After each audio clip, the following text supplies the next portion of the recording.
Hello and welcome to this episode of The Unnoticed Entrepreneur. Today we're traveling all the way across the world to Melbourne to meet an entrepreneur called Jeremy Nagel. Jeremy, welcome to the show. Thanks a lot for having me, Jim. Look, it's my pleasure because you started a company called Smooth Messenger in 2018 and then you sold it in 2022. So congratulations on building something and then getting an exit so quickly. And you've built that within the Zoho marketplace. There's an SMS product and there's a Zoho One user. I'm really excited to hear what you've got to say about it. But we're going to talk about the journey, but also how you've communicated and built the business so that it became sustainable and attractive to someone who offered to buy the company without you even looking for a buyer. So congratulations on that, Jeremy. Jeremy, tell us a little bit first then about Smooth Messenger. What product did you build and what problem did it solve for entrepreneurs? Sure. So Smooth Messenger is a SMS integration for Zoho CRM. It solves the problem of people who want to send out SMS to their customers. For example, we've got a wedding photography business in Western Australia, and they find that their photographers just don't check their emails, that they need the photographer to show up at a wedding at a certain time, and they'll send an email with the details. And there's been a few times where the photographer just hasn't turned up at all. So they experimented with using SMS and found that, hey, they do actually read those SMS instead. And that, I think, is quite emblematic that in these days, people get their inboxes flooded with emails and SMS tend to cut through the noise a little bit more. And the background was that I had been building plugins for Zoho Marketplace for a couple of years, and Zoho actually had their own SMS integration, which they were about to give up because it was based on an old version of the Zoho APIs and they were going to have to decommission it.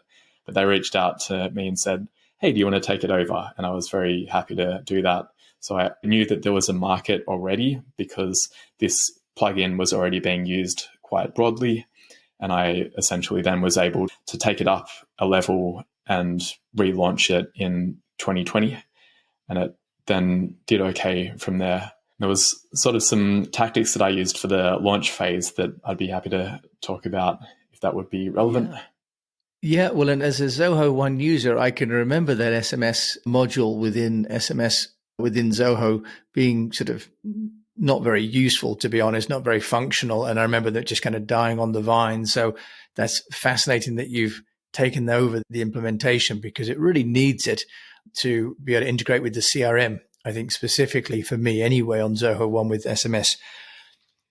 So you're being modest there, Jeremy, but I know that you've built the business from, sort of a standing start. Just take us through the journey then of what you did, less from the technical perspective, but more from the marketing and the getting noticed perspective. Yeah, sure. So when I launched it, I was aware that there were already quite a few SMS integrations on the marketplace. So there's a bit of a challenge there of how do you get attention? And what I did in order to cut through the noise was partnerships and YouTube. They were my two main channels. Talking about YouTube first, I had a YouTube channel for, I think since maybe 2013. I'd read a book about content marketing where they spoke about how YouTube was a great way to get noticed. And I had started making these really poor quality, low production value videos that people nonetheless seemed to get value out of. I basically was just showing people how to do things within Zoho CRM, how to trigger a workflow rule, how to create custom functions. And I had built up a small following, but one that was in the right niche. I had about 500 subscribers on the YouTube channel. And essentially when I went live with the SMS integration, they were my first customers, people who had been following me on YouTube and who liked what I was doing and who trusted me because they'd been watching my how-to videos and then willing to give it a go. And then the other aspect to it was the partnerships. So there was the partnership with Zoho in the sense that they had the old SMS plugin that could no longer be served by them. And they essentially funneled leads my way. People who were looking for the old version of the SMS plugin were directed to my marketplace listing instead. And I was able to then get the first probably 20 or so customers through those two channels, the YouTube and also the partnership with Zoho. And then it grew from there where I was able to just keep on refining the product, getting more reviews on the marketplace and getting over time more people who loved it and who would recommend it. Jeremy, that's great. And what a textbook case, especially as you've already got your audience there on the YouTube channel.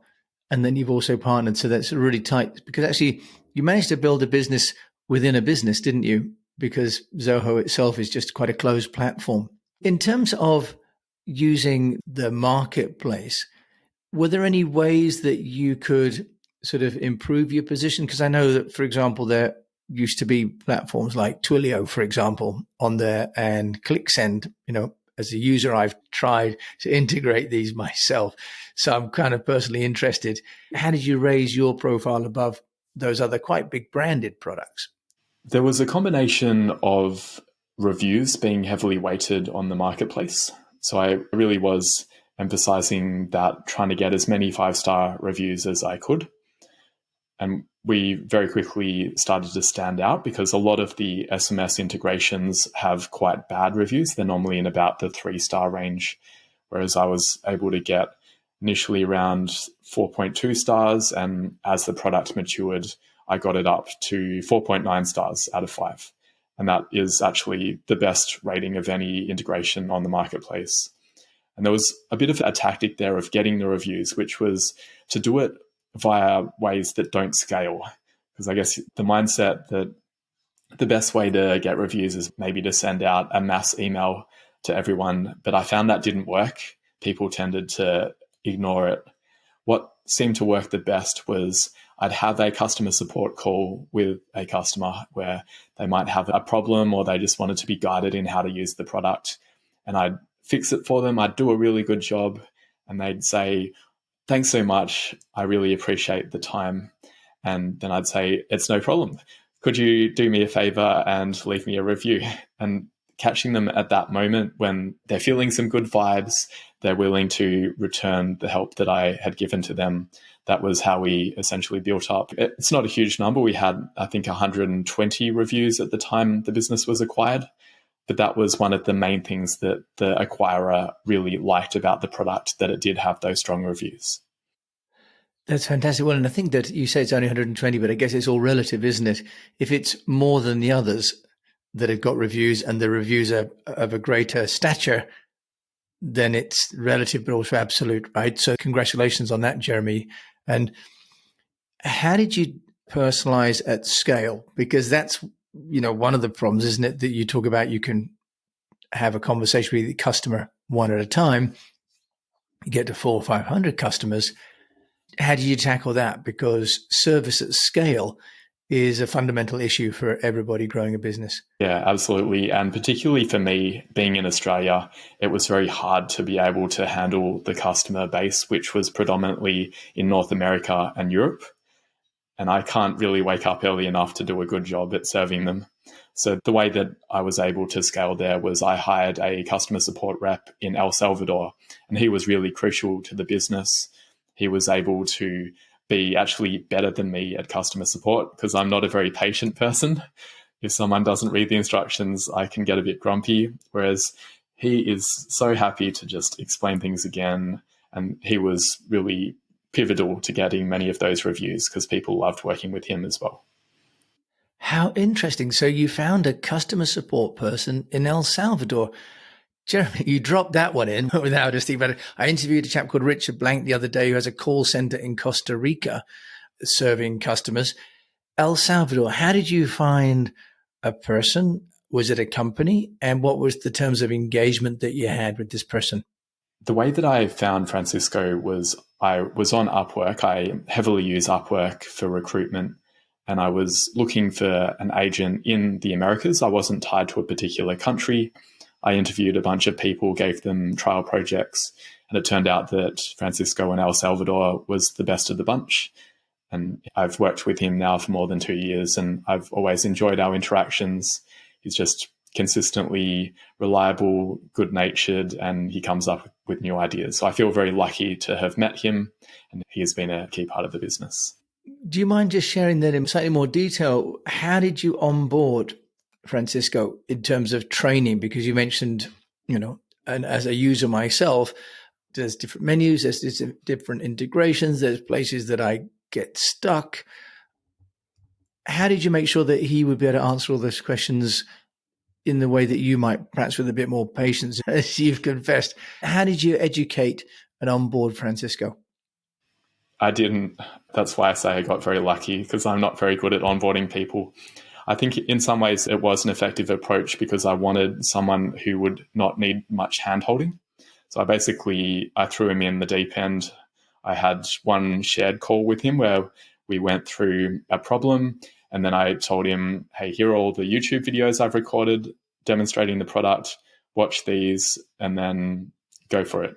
And he was able to do it. I think not everyone, in fact, the majority of people would need a lot more guidance, but I got lucky with Francisco that he was able to deal with a vacuum of information and just figure it out. Well, but it sounds like, Jeremy, you have done the, if you like, the productization, and then you've also formatted that as videos. I mean, some of us use platforms like Screencast-O-Matic or Loom to record training videos for our VAs. It sounds as though you'd already done that work in advance for Francisco, which is very clever. Yeah, I actually use Screencast-O-Matic myself as well. And my mindset was that I don't like repeating myself. So when a customer would send through an inquiry, I would record a video, put it on YouTube, and then if anyone ever asked it again, I could just send them the link to it. And I guess that came in handy with training as well, that I didn't have to do it in person, that I could just give him 50 different videos to go through, and he understood most of the product. Yeah, that's fantastic. But I think this idea of, recording it once and sharing it many times, Jeremy's, very smart. Plainly, you've done that intuitively, but that's something that many people are teaching entrepreneurs how to do.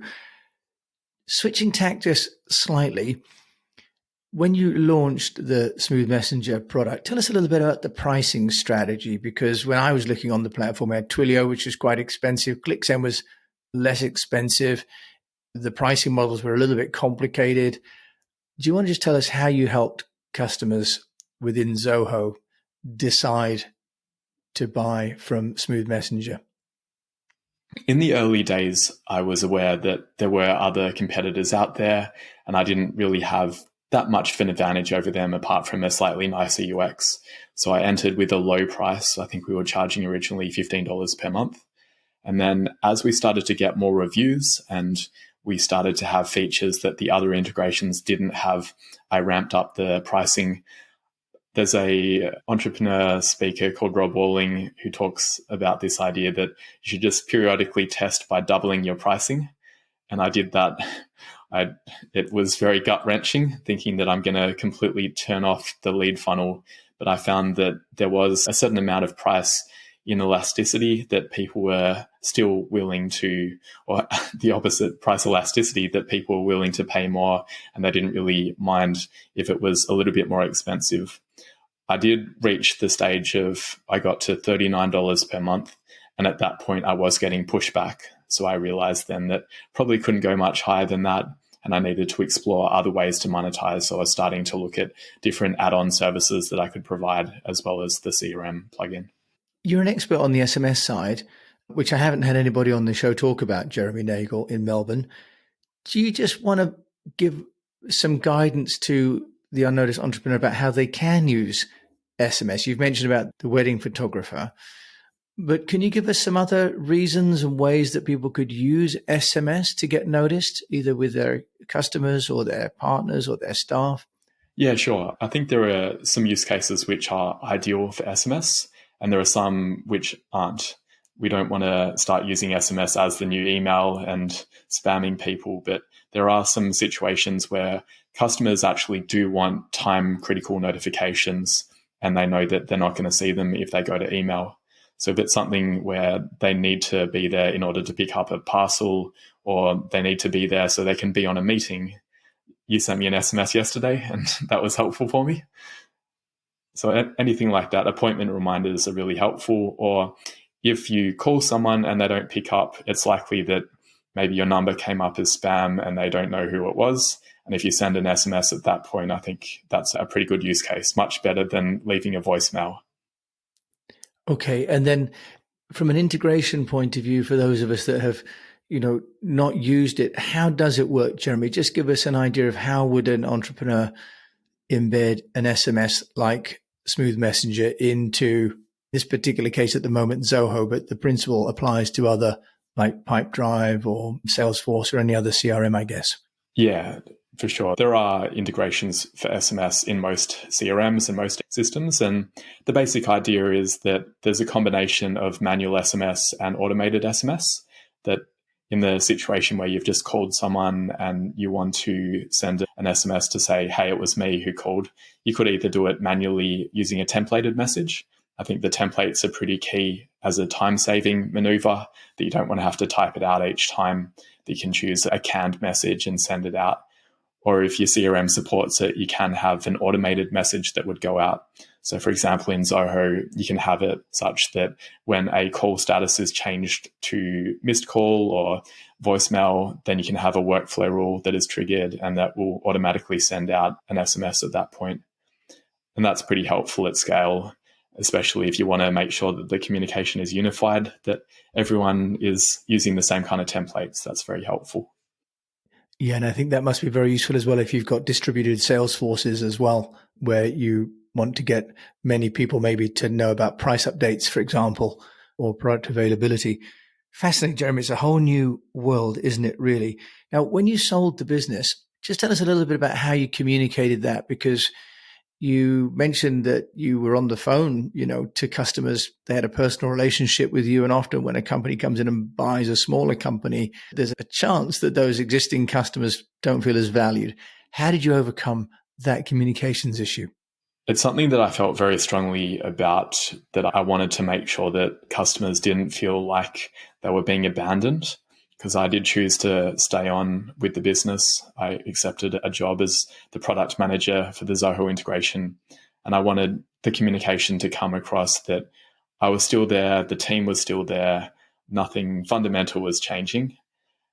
The first attempt by the Message Media's legal team was very legalistic, and I didn't feel like it really shared the gratitude that I felt for the support that customers had given, because really without their acceptance of the bugs in the early stages, it wouldn't have got to where it was at the end. And I really pushed hard to tweak the message so that the gratitude came through and that they were aware that I was still around, but it was actually going to be even better because we had a bigger support team. And there was generally a positive reception to that message when we sent it out. But it was the kind of message that you want to workshop a bit, because it could go very badly. I've seen there was a situation recently in Australia where a power company got bought out by a larger entity and people left because they didn't like the way that change was communicated. Yeah, and I think that's why I mention it, because often acquisitions lead to businesses actually not being any greater than, there's no synergy in terms of the communication. Jeremy, if there's one thing that you would say that didn't go according to plan, what would it be? What would be one, if you like, mistake that you might recall that you've made that you'd like other people not to make when it comes to communication, that is? The biggest mistake communication-wise is probably not communicating enough earlier on. I probably only ever sent out 4 email campaigns in total over the 2 years that Smooth Messenger was under my control. And each email, the ones that I sent, it was either a feature announcement or there was a case where I was doing a pre-sale for the mobile app. And each email was basically worth quite a lot of money, in that I got new sales or referrals. And I should have just done it more frequently, because I always got positive feedback and people seemed to really back it. So I think there was some reluctance on my end to come across as spammy, but I was probably too far on one direction. I think there's a sweet spot where I communicate regularly and I tell them what's happening. And then on the other side of the spectrum where maybe I'd be sending too many emails, but I wasn't at that point at all. And that was a mistake. Jeremy Nagel, thank you for that honesty. And if there's one, if you like, tip that you'd like to share with my fellow unnoticed entrepreneurs on what has worked, what's really moved the needle for Smooth Messenger, what would that be? Change tack slightly. What would be the one thing that you say that's really made a big impact on the business? It's been partnerships and the content marketing.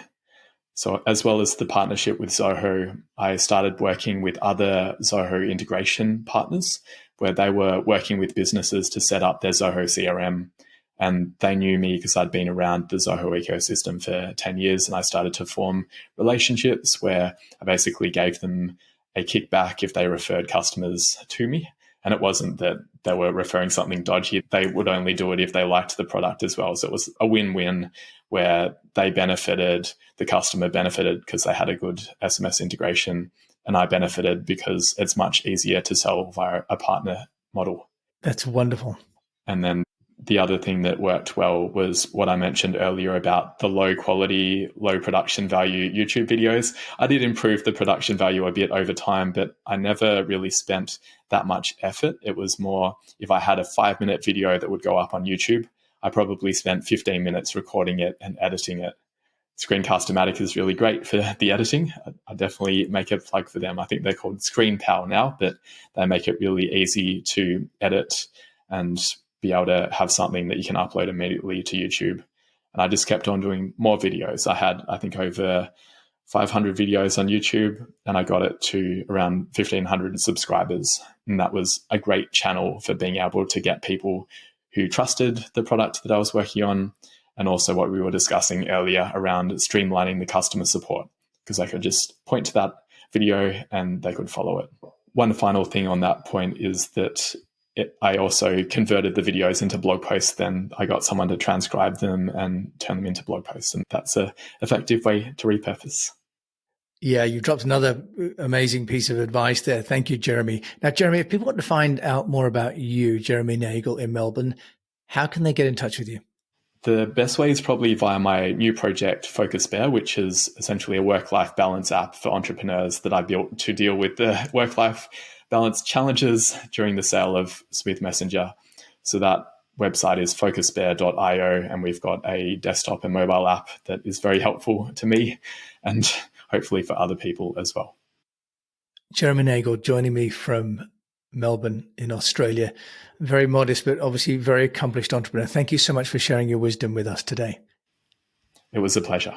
So you've been listening to Jeremy Nagel, who built, a niche application in a dedicated marketplace with Zoho and with great success, and used some really classic marketing techniques of content creation, video content, and partnership. So I'm sure that you've been as impressed as I have been with Jeremy this morning. If you've enjoyed this, do please share it with a fellow entrepreneur. And if you have liked the show, please do rate it on your player, because it really, really helps. And until we meet again, I just do encourage you to keep on communicating. And thank you for listening.